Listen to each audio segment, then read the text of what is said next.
Hello guys, today in this video I will show you how you can add routes feature in your application. So let's get started. First of all, you have to go feature option. After reaching to feature section, you have to scroll down to find out this option, that is routes feature, right? You have to click on this routes feature so that you can add this into your application and make changes, right? So I'm clicking on it. After clicking on this routes feature, you have to scroll up. After scrolling up, you will get such type of interface, right? We will start from this option, that is design. Here you can add a background image to this feature in portrait style as well as landscape style, right? Let's move to settings section. In the default page, you can show all the routes in your application, as well as you can also add different categories, right, to display the routes, right? Here in the distance unit, you can display the distance in kilometer as well as miles, right? Here you have to check mark these two options, right? Here the next option that we have is routes image priority in list, right? By default it's selected first illustration and then thumbnail. You can change it as you want, right?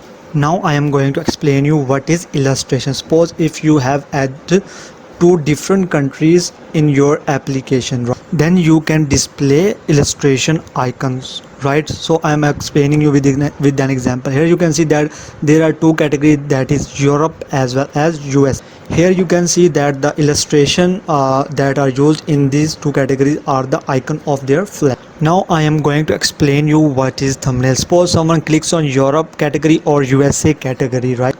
Then he will get this type of interface, right? This image is the thumbnail and this text is the detailed description about that particular location, right? I hope you have understood about this illustration as well as thumbnail, right? So now I am moving back to the setting page, right? Here you can see that you can add a default pin for new point of interest, right? I'm clicking on it. You can see we have three options, that is pin, thumbnail, illustration as well as Google default pin. Right now I'm clicking on this Google default pin, right?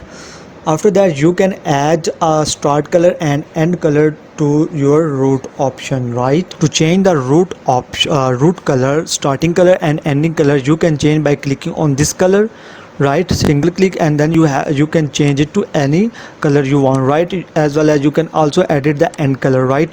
So I have changed the both of these colors. In the stroke width option, you can add a stroke of your wanted level to the route or to the map route lines, right? In stroke opacity section, you can manage the opacity of that particular stroke. After managing all of these options, you have to click on this save button, right? I am clicking on this save button to make changes. So as you can see that it's successfully saved. So the next option that we have is category. As you can see, add a category. You can add different categories, like you can add USA, UK, different location in your application. Right now I am adding it US, right? Here you can add an illustration icon in your in this category. Right now I am clicking on this save button to add this category, right? You can add another category in the category section, right? So as you can see that US category is added in this category section. You can edit it as well as delete it. Let's move to the next option, that is points of interest.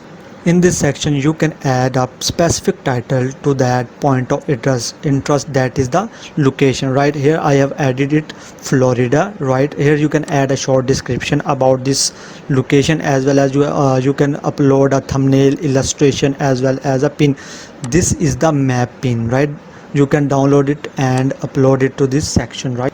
Here you can see that map icon is already I have added it as a Google default pin. Here you will have to enter the address of that particular location, and in this you have to add the latitude and longitude of the particular location. Now I will tell you how you can find out the latitude and longitude of any location, right? To find out the latitude and longitude, you have to go to Google Maps and you have to search any of your desired location, right? After going to that desired location, you have to right click on the particular location. Right now I'm clicking on this Kansas location and right click on this, and you will get what's here option, right? You have to click on this what's here option to get the latitude and longitude, right? Here you can see these are the latitude and longitude. I am clicking on this.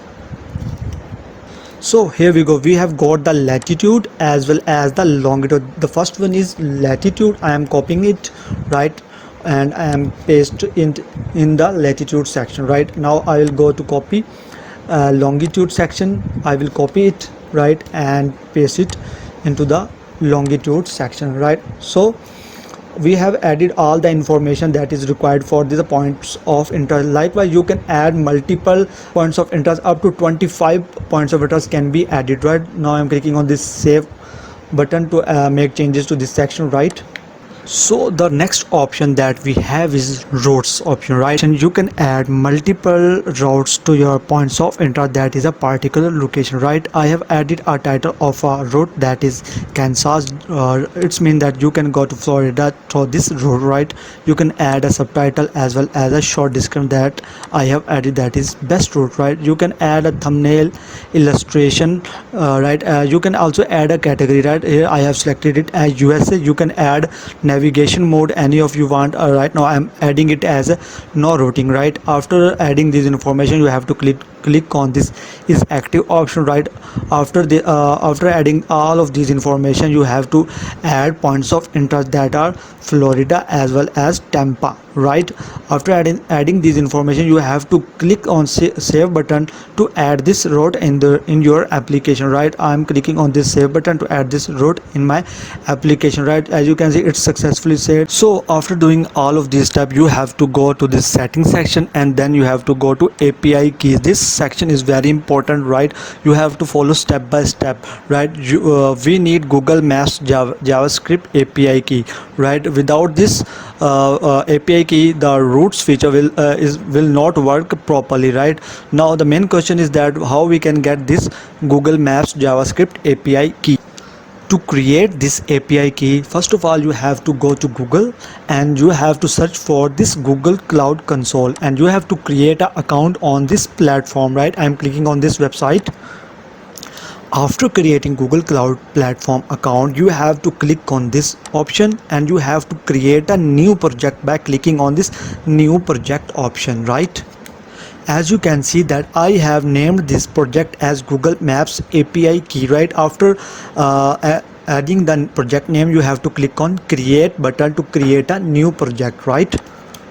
So as you can see that our Google Maps API key project is has been created. Right now we have to click on here and we have to go to our Google Maps API key project, right? So as you can see that I have opened my Google Maps API key project, right? Now I will click on this navigation menu, right, and then I will go to API services, and then I will go to library, right? After going to library, you will see such type of interface, right? Here it is written maps. Now you will have to click on this view all, right? I will click on this view all. Now we have to enable some specific features here, right? Now follow me step by step and pay a handsome attention to what features I am going to enable. First of all, I will enable directions API feature. I'm clicking on it, right? So I will click on this enable button to enable this feature, right? I'm clicking on this enable. So as you can see that this API is enabled, right? We'll go for distance matrix API. I will enable this API, right? I will repeat the same process. I will click on enable to enable this distance matrix API. So as you can see that our directions API as well as distance matrix API has been enabled, and these are added in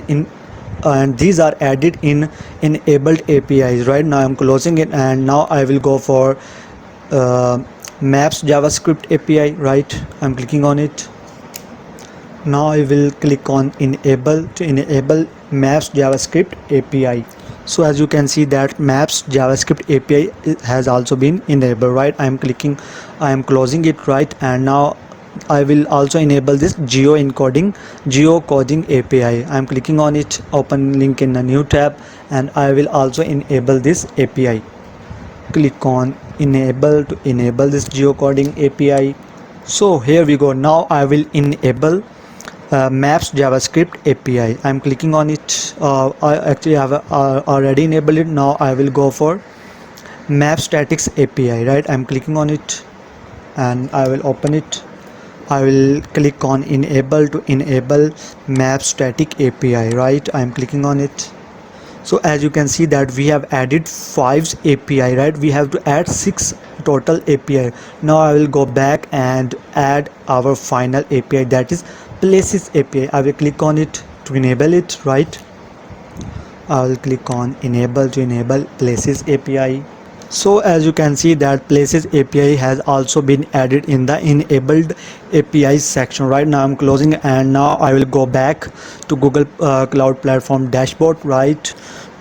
Make sure you have selected your project, that is Google Maps API key project, right?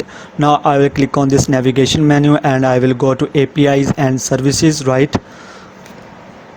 After going to API services, and now I will go to credential, right? Now you will have to click on create credentials to create your API keys, right? Now I will click on create credentials and I will click on API key. As you can see, it has created an API key, right?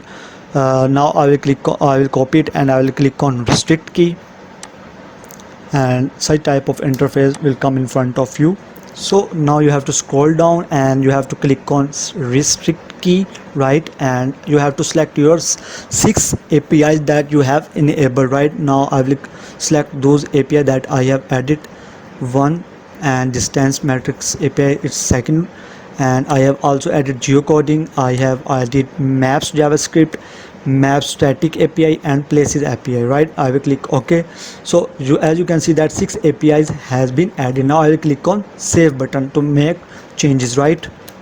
So here you can see that we have got our API key. I will copy API key and I will paste it in the Google Maps setting, Google Maps JavaScript API key to make successfully changes, right? Now I will click on save button, right? So I hope you have learned from this video. Take care. Goodbye.